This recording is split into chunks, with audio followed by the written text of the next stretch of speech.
Hello everyone, it's time for another extract from my new romantic comedy, Miss Wrong and Mr. Right. And this time I'm going to read you an extract from the very beginning of the book. So, here we go. Chapter 1, The Players. My wedding dress burned easily. I stood in the field behind the farmhouse on that summer afternoon, the afternoon of my wedding day, with my mum, my gran, and my best friend Sharon. It was almost 2 o'clock, and my wedding invitation stated that at 2 the reception would begin. I should have been sitting at the top table with my gorgeous new husband Jamie, listening to my dad make the speech he'd stressed over for the past few weeks. Instead, I was peering into an old oil drum and watching with morbid curiosity as the satin and lace of my dress puckered and curled, appearing for a moment like caramel, before crinkling, singeing, and then igniting with a whoomph. The flames shot up high, and our view of the hills beyond rippled and distorted in the heat. "Natalie, what are you doing? This is madness," cried my mum. "I didn't even get a photo of you in it," said Sharon sadly, her camera hanging off her wrist. She was still wearing her peach-coloured bridesmaid dress. "It was just a dress, Natalie, and it make you look like a cream cake," said Gran, lighting a cigarette. She snapped her gold lighter shut and stuffed it back in her fur coat. My Gran, Anushka, is Hungarian. She came to England as a young girl, but has stubbornly held on to her accent. "I don't know how you can say that. She looked beautiful," said Mum. "She did look beautiful, like a beautiful cream cake offered up to be gobbled down," said Gran. "Is that how she wanted to begin her life as a married woman? As a sugary, insignificant object?" "Do you know how long it took old Mrs. Garrett to sew all that lace?" asked Mum. "It cost a fortune. If I'd have got here 5 minutes earlier, I'd never have let you do this."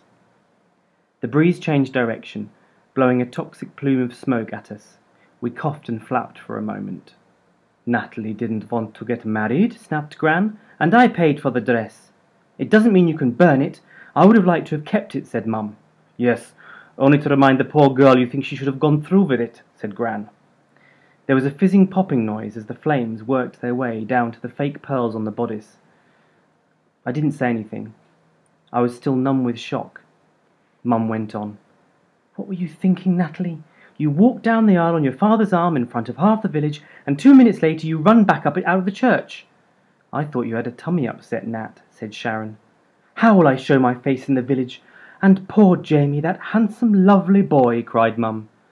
"Annie, put things in perspective," said Gran, flicking the butt of her cigarette into the oil drum. "Didn't I say Natalie was too young to get married? She's 19. She needs to get out into the world." She squinted at me in the sun. "You've got your whole life ahead of you, my darling. You need to try out some different men for size." "She's not trying out any men for size," hissed Mum. "She needs to—" "What about what I want to do?" I shouted suddenly. "You're all talking about me as if I'm not here. Can't you ever be normal, a normal family, and try to understand how I feel? All you've done is shout and persuade me to set fire to my dress." "If you didn't want me to burn the dress, you should have opened your mouth, Natalie," said Gran. "Like the poor girl had a choice. Once you've got a bee in your bonnet, there's no stopping you," countered Mum. There was an awkward silence. Sharon leant over and grabbed my hand. My dad approached us, picking his way across the muddy field. He still had on his morning suit and smart shoes. When he reached us, he peered into the oil drum in disbelief. My dress was now a blackened lump. "Bloody hell. Is that—" he began, but Mum cut him off. "Martin, I thought you were going to get changed." She slapped at his lapels, brushing imaginary dirt off his suit. "I've been trying to sort out what to do with my parents," he said, fending her off. "I dropped them at the travel lodge. They want to know if we're having the sit-down meal at the pub." "Of course we're not having the sit-down meal at the pub," said Mum. "I'm trying to get my head around this, Natalie. Did Jamie do something?" asked Dad. They all turned to look at me. I opened my mouth. Nothing came out for a few seconds. I don't feel ready." It sounded whiny and pathetic. "Well, when would you feel ready?" shrilled Mum. "Tomorrow? Next week? It would have been nice to know when we were booking the bloody wedding." "I'll pay you back all the money," I said. "With what?" asked Mum. "Money from the DSS? You've got no job, you failed all your exams because you were so in love with Jamie. Do you have any idea what you've done?" "Of course I know what I've done," I shouted. "You think I did it just to spite you?" "Oh, I wouldn't put anything past you right now," roared Mum. "I can't look at you." "You need to calm down, Annie," said Dad, putting a hand on my mother's shoulder. "Don't you dare tell me to calm down," said Mum, shaking him off. "She was always highly strung as a child," said Gran, watching my mother impassively. "Some mornings I'd sprinkle a little of my Valium in her ready brek, just for some peace and quiet." Mum pulled away from Dad and marched off back towards the farmhouse. "I'm sorry I never got to hear your speech, Dad," I said.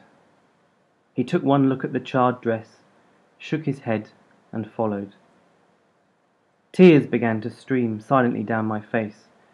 Gran pulled a lace hanky from her handbag and handed it to me. "Do you want a moment, Natalie?" she asked. I took the hanky, pressed it to my face and nodded. "Sharon, let's go back," she said. Sharon smiled and squeezed my hand. They followed after Mum and Dad, who were halfway across the field to the farmhouse in the distance. I grabbed a stick and poked at the now blackened lump in the oil drum. The tip of the stick caught, and as I pulled it away, a string of melted material came too. After running out of St. Bathsheba's church, I had found myself on a deserted country lane. The local bus had stopped, probably because they didn't often see a bride in her wedding dress and veil waving madly from the pavement. I didn't have any money, so I had to exchange my bouquet for a ticket. The driver was off to see a sick aunt when his shift ended and needed some flowers to take to the hospital. As brides, we're told it's so important to have something old, something new, something borrowed, something blue. But what about a bit of cash if we don't go through with it? Okay, I hope you enjoyed that.